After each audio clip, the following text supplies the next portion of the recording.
This episode of Wheat Pete's Word is brought to you by Syngenta. Worried about wireworms? When it comes to protecting cereal crops, experience matters.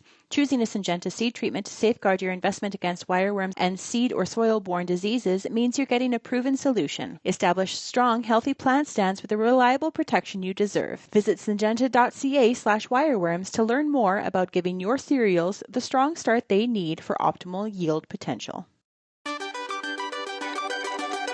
Good day and welcome to Wheat Pete's Word here on Real Agriculture for Wednesday, November the 26th. On this episode of the Word, opportunities. It's meeting season, yes. Holy acres, I cannot believe it. Data available. Then we have plots to talk about. After that, it's agronomy. And if there's time at the end of the episode, all you need is water vapor. Let's go!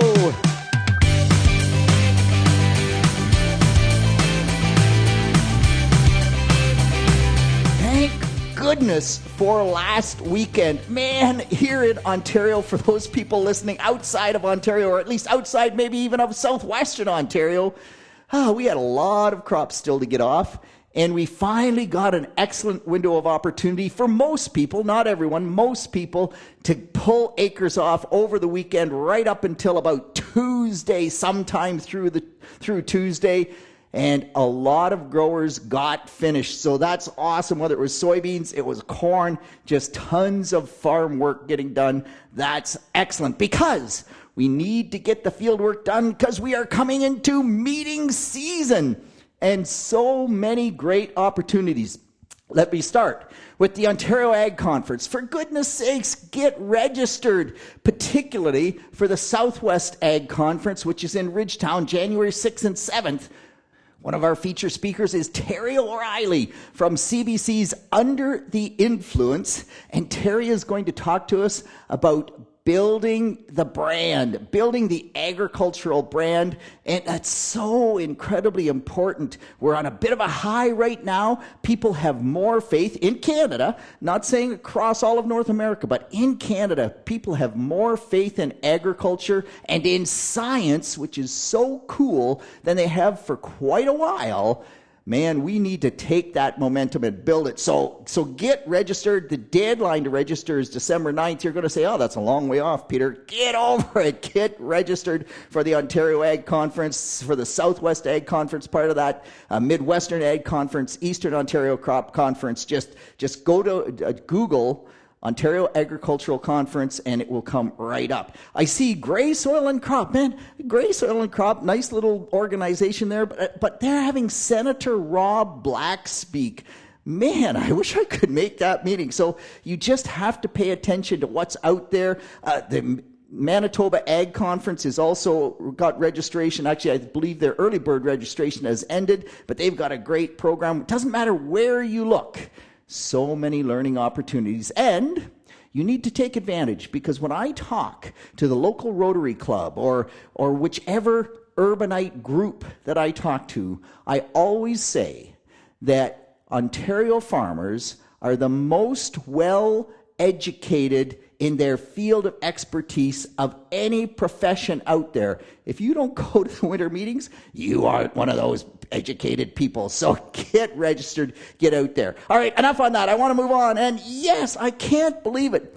My prediction was that we would have decent wheat acres. We would not hit 1 million wheat acres, but that, it wouldn't be bad, maybe down a bit from last year, as much as 10% down from last year.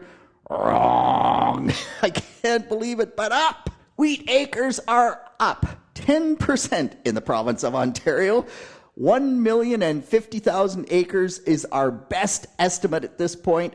That is just incredible. I don't know where it came from. I know Eastern Ontario went up in acres. Maybe Eastern Ontario, going up that much in acres drove it. But I thought in the deep southwest, where the majority of the cropland is in agriculture in Ontario, a lot of producers there said they were not putting wheat acres in the ground. Maybe the power of an open fall just did much more than we thought. Or maybe it's the fact that OMAFA finally has a decent cereal specialist in Joanna Fallings and all of her good information. and Dennis Pennington from Michigan State, and the yen program. Maybe that is just driving that interest in wheat, but that's excellent news from a soil health standpoint, and also from, making the workload a little bit more spread out over the entire year. All right, I want to just mention on bean harvest, because I'm sure lots of people saying, well, Peter, you said on the weekend lots of soybeans came out of the field. Most of those were double crop soybeans, and a tremendous range, but not the soybean crop, the double crop soybeans that we had last year. Many growers last year hit 40 bushels. This year, realistically, most of those double crop beans are what one grower termed to me a salvage operation at 5 to 20 bushels per acre. A few people saying that they're getting up to 30 bushels per acre. But no, when it's that dry through August and September, you just don't make big double crop soybean crops. Okay, on the data side, man, the edible bean trials are available. So go to gocrops.ca and you can get all, whether it's edible beans, whether it's soybeans, corn, all of the cereal, or all of the performance trials rather, are there. The edible bean trials are up. And gosh, for white beans, there are some really exciting varieties there. A brand new one, AAC Shock, quite short season, looks to be got some real yield punch. And the variety Steam, man, if those trials are right, it is steaming right over. Most of the other varieties really looking excellent on those trials. The soybean variety trials are available with the exception of Area 5, or Table 5, which is the longest season area, but they are incredibly hard to find. I hope that the webmaster will fix that and put a link to the latest data, but go to the soybean section.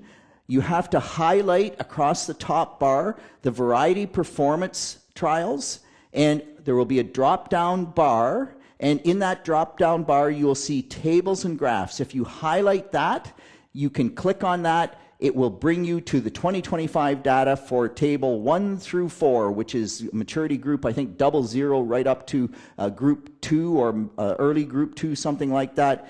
And lots of exciting stuff to look there as well. The corn trials, the corn committee meets tomorrow, Thursday, and generally speaking, they get that data out within, a day or two. So I would expect early next week that corn information should be available. All right, I'll move on. And a note from Rob. Rob sent me an email. Rob Miller from BASF, and this had totally slipped my mind, but we talked about it last year about this time.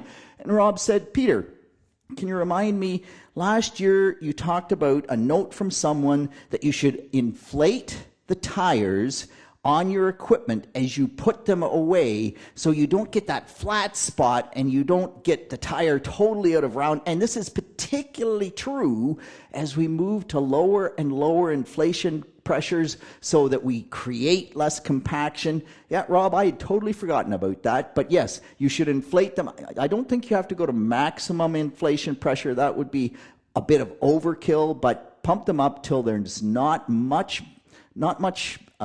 bulge, if you will, to that tire so that they're a fairly straight wall. And then next spring, you'll have to remember to take that air out. But gosh, it does. It helps the tire life, and it also helps keep them in round. So an excellent reminder from Rob there. On plots, Lawrence sent me his hybrid plot, and Lawrence does a Czech hybrid in between every other hybrid that he's testing. Man, Lawrence, all I can say is, where do you get ground like that? Across the entire plot, Lawrence's Czech hybrid did not vary by more than 5 bushels per acre. A really uniform plot, so excellent data. And it is a good way, by the way, if you're going to do a hybrid plot or a variety plot, if you can at least put the same hybrid in at each end and once sort of in the middle, or it's better if you do as Lawrence does and do it every other variety, but at least you get a sense of what the field variability is across that hybrid trial, and that makes a huge difference. Jen sending me some nitrogen inhibitors trials. So she's working with the on-farm program, and they're trying to see if they can reduce their nitrogen rates by 15% by using protected nitrogen. The problem in that data set, in my opinion, is that when you reduce 15% of your nitrogen from a fairly low nitrogen rate to begin with because it was red clover and had manure applied, you just don't get a big enough nitrogen difference between the full rate applied, 15% above that, 15% below that. And so I think at the end of the day, that will suggest there's nothing there. But it is a problem when designing these trials. You have to think it through. And Shane and I found the same thing. You have to have a range of rates, and the difference in those rates have to be big enough that you can actually see something happen with that change. So great data, just I think going to have to redo that one. I don't think we have the answer quite yet. Bill, back in the spring, I think we talked about residue spread and the negative impacts of residue, and Bill sent us some pictures. I think we put them in the post, and we will put them back in the post this time because the scenario is this. 2024, a field of corn that averaged 270 bushels per acre. So that's good corn. Now this is Ridgetown, so that's down in Chatham, Kent, and good soil, and Bill's an excellent farmer, so he can get those kind of yields. Absolutely. It was his best cornfield. And Bill is not a big tillage guy. He's a strip till person, but he only uses a strip freshener. He uses it in the fall to push the corn stalks out of the row area. So he has a nice black strip, and he goes back in the spring because over the winter some of those corn stalks move, and he runs it again, and he pushes those corn stalks out of the row area. What's really interesting is that where he did that in the fall of 2024, where he drove with his tractor tires, his combine tires, with the cart, the Ilari cart that was putting on the fertilizer, and he tramped those corn stalks down, they broke down much faster than where he didn't run on top of them. And he ended up in the spring with 6 rows of almost no residue in the row area, and the corn just looking wonderful, and 6 rows where he just didn't have the ability to push enough of the residue out of the row area, and lots of residue and very much poorer corn growth. So this fall, good for Bill. He followed that through. There was a 31 bushel yield hit to having that residue in the row area. So that, I mean, just horrendous impact. So, and it just drives home this point that we want the residue to protect the soil, but then residue is the enemy in the spring, and that means somehow we have to get it out of that row area or incorporated or dealt with. But the other thing that I find really interesting about that, now remember, Ridgetown, so a much warmer climate, and you might not get that level of breakdown if you're farming at Owen Sound as an example, but it really does make me wonder, with chopping heads, we've often said chopping corn head means you're a tillage person.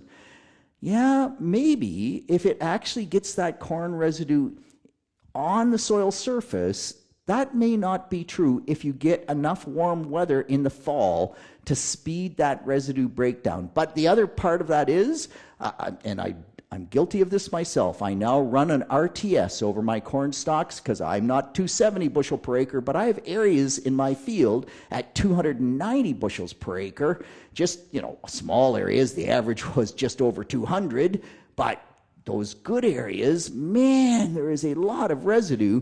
And if I don't do something to that residue in the fall, it is so hard to plant the soybeans in the spring. So once in the fall, I run over with an RTS, and I swear when you run over with the RTS, you would say, "Oh, Peter, why did you do that? Like you've done nothing." But in the spring, that residue has broken down better. I get better soybean stands, and I do tend to get enough more soybean yield most years to pay for that pass with the RTS. So this residue management strategy is really, really interesting. And by the way, at the Southwest Ag Conference, we will have a panel that will talk about that and different strategies. So that's kind of cool. On the same note, Steve asking, "Okay, Peter, I have an oat pea cover crop planted after winter wheat. Oh my gosh, did it ever grow? It's waist high. I went into it with my John Deere Mulch Master. Oh, not happy with the outcomes of that. I'm on heavyish soil. It's a clay type soil. It's not super heavy clay, but at Mapleton, what are my options? So it's a great thought process, Steve, as you go through this thought process. First off, I'm assuming you did not burn down the oat pea mix this fall. There will be volunteer wheat in there, and next spring you are going to have to deal with that volunteer wheat because otherwise it will cause you all sorts of issues. The pea residue, I am not worried about at all. It will disappear, there's no doubt about that, because it's very high nitrogen, or low, actually I should say. It's a low carbon to nitrogen ratio, which means it'll break down super fast. The oat residue, if it got waist high and it started to head out, I wonder if you could do worse than to go chop it. I mean, the easy answer would have been sell it to your neighbor, take it off as a forage before we got into this wet weather this fall, and then you don't have all that residue, surface residue to deal with, but that opportunity has passed. So now, if you chopped it, if you could get it so that we got it down in contact with the soil, and if it had that much growth, my sense is you must have had a source of nitrogen there to get the oat crop to grow that fast. And Dave Hooker's research, which I've talked about multiple times here, when you get that 50 pounds or more nitrogen on the oat cover crop, you just get a much lower carbon to nitrogen ratio. That oat residue tends to break down more quickly. The caveat there is that if the oats were in head for 2 weeks this fall, the carbon to nitrogen ratio has gone too high. They will break down slowly. But at this point, if you got a chance to run over it as Johnson does in the fall, maybe with RTS, that might work. The other option is leave it till the spring and just make sure you burn down the wheat early and see if you need some spring surface tillage to get some black dirt there to warm it up, dry it out so you can plant those soybeans well. Elvern saying, hey, Peter, cow compaction. You know, what do I do? Do I go in there with a ripper? It's muddy. If you think about the per square inch pressure that cow hoof puts on the soil, and they were out there when it was a bit wet, so it's muddy, it's trampled up. Do I go in there with the ripper? Okay, wait a minute. You're right, Elvern, that the surface compaction from those cows' hooves is intense. If they weigh, I don't know, 1,800 pounds, and you start looking at that little wee hoof, yeesh. But remember, we're not over 5 tons per axle. We're talking about a cow that isn't even a ton, or maybe the bull gets up to be a ton in weight, but the deep compaction is 0. The surface compaction is the issue, plus the surface roughness. So going in with a ripper is absolutely overkill. What you need to do is just some kind of surface tillage, maybe 4 inches maximum. 3 inches is likely enough, maybe even 2 inches. Break up that surface compaction, level it out. Bob's your uncle, life will be good. Hey, before I get into economics, green lightning, oh boy, we're starting to see some plot results there.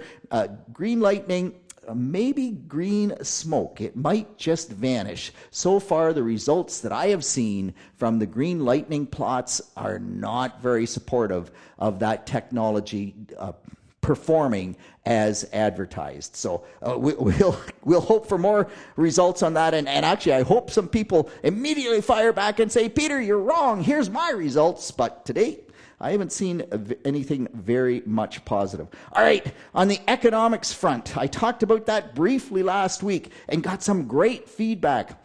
Eric saying, first off, if you're running across the field with a fertilizer spreader and you do not have a soil test, oh, woe is me, that is wrong, because you have no idea. And Eric, you could not be more correct. And in fact, I would suggest, variable rate fertilizer is absolutely the best economics you can do.